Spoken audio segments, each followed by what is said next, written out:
Hey, my name is Casey Arriaga. I am a clinician here at Windmill Wellness Ranch, which is a residential treatment program and intensive outpatient program for addiction and other mental health issues.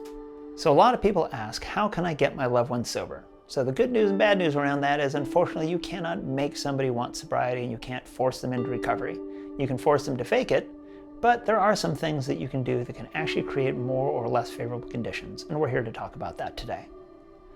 So first and foremost, one thing that you can do is to stop making it easy for them. You don't have to make it harder. Addiction will do that all by itself, but you can stop making it easier for them. So for instance, if you don't believe in the idea of your loved one using drugs, you don't have to give them a place to stay that makes it easier. You don't have to give them money that makes it easier. Now, very few people would say, I'm going to go give my loved one money to go buy heroin. However, you might say, I'm going to give my loved one money for gas, recognizing that they seem to need gas 4 or 5 times a week. You might be paying their rent, which then frees up their money to buy heroin. So whenever you find a situation like that, part of what I'm going to encourage you to do is be honest with yourself. Notice, am I really giving this money for the reasons I say I'm giving the money, and is it really going where I want it to go?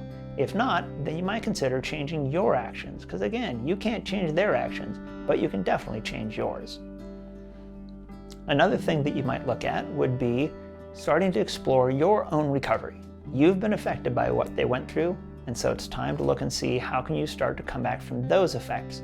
A lot of people turn to recovery fellowships such as Al-Anon, Smart Recovery Family and Friends, Codependence Anonymous, otherwise known as CODA, Families Anonymous, groups such as that. And all those groups have one thing in common. They will give you courage, support, and practical hands-on tools that can help you to stop some of those behaviors you might be doing that contribute or make it easier for your loved one to keep doing what they're doing. From there, your loved one is going to make their own choices. Just because you stop giving them resources doesn't mean they're going to suddenly turn around and go to treatment. However, they may turn somewhere else for resources that's less comfortable.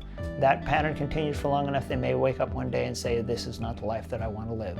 Your mileage may vary, but I guarantee if you stop contributing to it, you'll feel better about the situation, and their odds of getting into recovery will go up. So people often wonder, how can I talk to my loved one about these things, especially if I recognize I can't make them change? What kind of conversations could be helpful or unhelpful?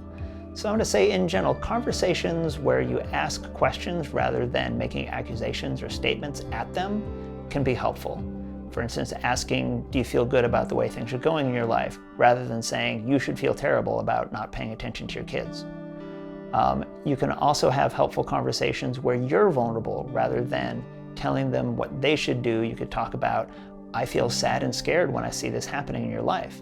I feel worried when I see you doing the things that you're doing. So notice you're talking about you and talking about some of those more tender spots in you rather than telling them what they should do and they should feel. You're telling them what you're going to do and you're going to feel. So that's also a spot you could have an effective conversation around boundaries and how you're going to allow or not allow certain things in your house or in your life. So those can be helpful conversation. Unhelpful conversations tend to be more about accusations, telling other people what they think and feel, trying to tell them what they need to do. Often those conversations are not very effective, and I often say if we could lecture and advise people better, they'd probably be better already. But you've probably noticed by now that that's probably not working, or you wouldn't even be watching this video. One thing that people look at around these issues is, how can I set effective boundaries? Because a lot of us have set ineffective boundaries where we try and tell other people what they can and can't do. So instead of that, we're going to try and set effective boundaries, which is just telling them what we're going to do.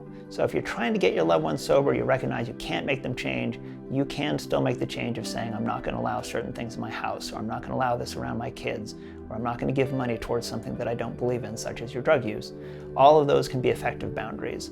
Ineffective boundaries are ones where we try and set the bar so high that we scare someone into compliance. It doesn't really work. Instead, just learn what your truth is, stand up for your values and safety, and let go of the rest.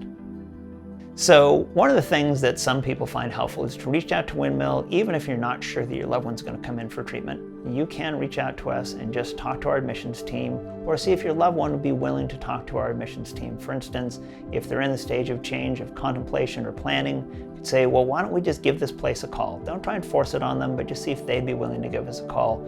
That puts them in touch with professionals at our end who are willing to talk with your loved one, who understand what it's like. And quite honestly, a lot of people that work at this ranch are in recovery themselves. They can speak the language, they understand what this is like, and they can help talk your loved one not into recovery, but talk them through some of their fear so that they can easily and gently make the decision for themselves that treatment is their best option.